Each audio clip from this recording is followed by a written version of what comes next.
إلا الله محمد رسول الله صلى الله عليه وسلم الله الله الله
رسول اللہ صلی اللہ علیہ وسلم. توفیق ذکر پر اللہ کا شکر ادا کیجیے کہ اللہ نے اپنا نام نامی لینے کی توفیق دی. اس پر اللہ کا جتنا بھی شکر ادا کیا جائے کم ہے. الحمد للہ رب العالمین والعاقبۃ للمتقین والصلاة والسلام على سید الانبیاء والمرسلین. اللهم صل على سيدنا ومولانا محمد وعلى آل سيدنا ومولانا محمد وبارك وسلم صلاة وسلاما كثيرا كثيرا. ربنا اتمم لنا نورنا واغفر لنا إنك على كل شيء قدير. ربنا لا تزغ قلوبنا بعد إذ هديتنا وهب لنا من لدنك رحمة إنك أنت الوهاب. يا حي يا قيوم برحمتك نستغيث أصلح لنا شأننا كله ولا تكلنا إلى أنفسنا طرفة عين. فاطر السماوات والأرض أنت ولينا في الدنيا والآخرة. توفنا مسلمين وألحقنا بالصالحين.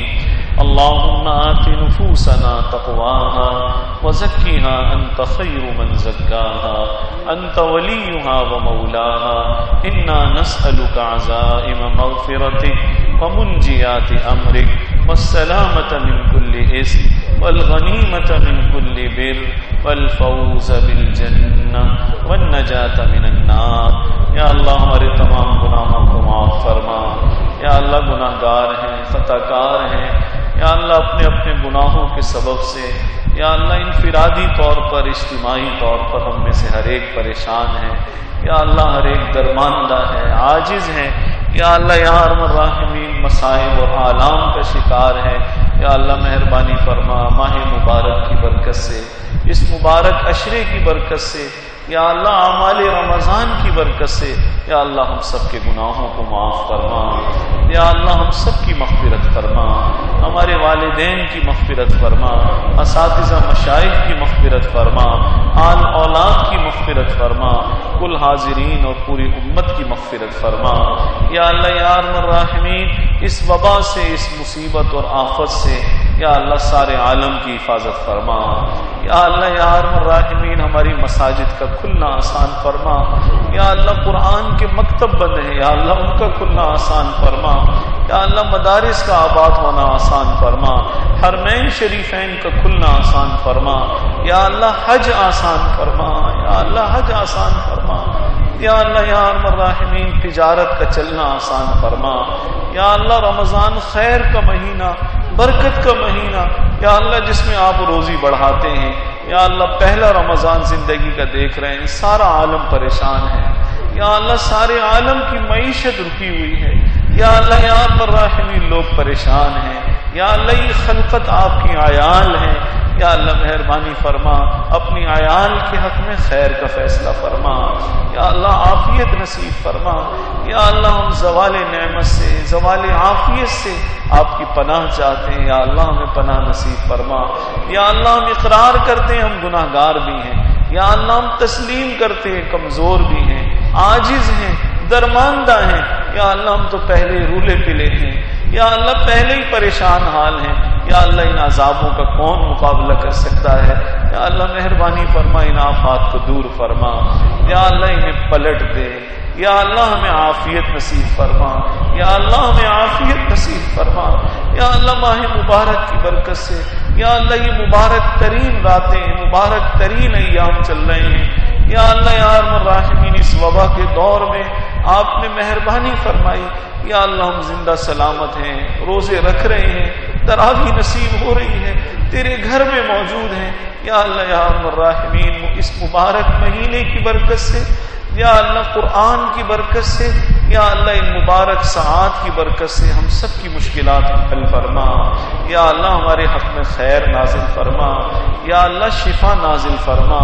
یا اللہ آپ ہی رافع البلا ہیں، یا اللہ آپ ہی مجیب الدعا ہیں، یا اللہ یا ارحم الراحمین ہماری دعاؤں کو قبول فرما، یا اللہ اس مصیبت کو دور فرما، ہمیں عافیت نصیب فرما، یا اللہ ہمارے روزے قبول فرما، تراویح قبول فرما، سحر و افطار کی دعائیں قبول فرما، یا اللہ گو کہ قبولیت کے قابل کچھ بھی نہیں ہے، ذکر کرنے کے قابل کچھ بھی نہیں ہے، یا اللہ بھیک مانگتے ہیں، خیر کے طالب ہیں، یا اللہ یا ارحم الراحمین فقیر جب کسی غنی کے کریم کے در پر جاتا ہے، کریم اسے خالی ہاتھ نہیں لوٹاتے، یا اللہ ہم سب پر کرم فرما، سب کی جھولیاں بھر دے، سب کی مرادوں کو پورا فرما، یا اللہ جو بیمار ہیں اس کرونا سے بیمار ہوں یا کسی اور مرض کا شکار ہوں، تمام بیماروں کو صحت کاملہ عاجلہ مستمر عطا فرما، ہمارے ڈاکٹر عبدالغفور صاحب کو کینسر ہو گیا، یا اللہ انہیں صحت یاب فرما، اہلیہ عبداللہ کو، موسیٰ کے بیٹے کو،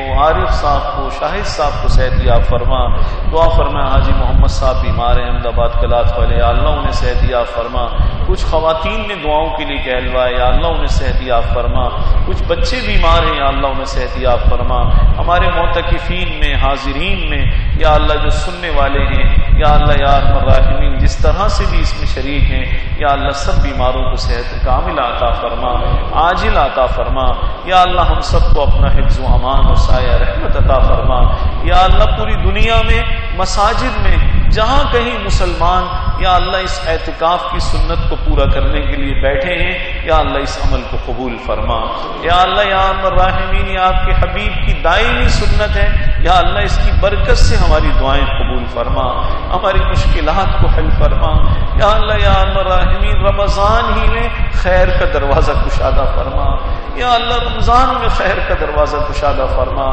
یا اللہ، ہمیں عافیت عطا فرما یا اللہ، یا اللہ السلام۔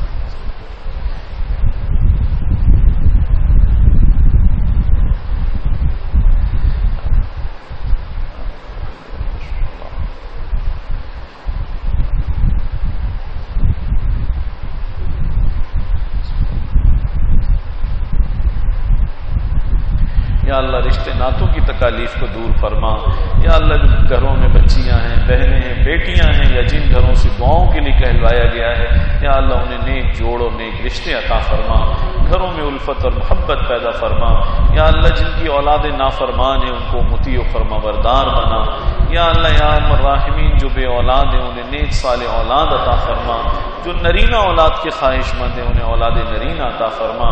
ربنا تقبل منا انك انت السميع العليم وتب علينا انك انت التواب الرحيم، فجزا الله عنا محمدا صلى الله عليه وسلم ما هو اهله، سبحان ربك رب العزة عما يصفون وسلام على المرسلين والحمد لله۔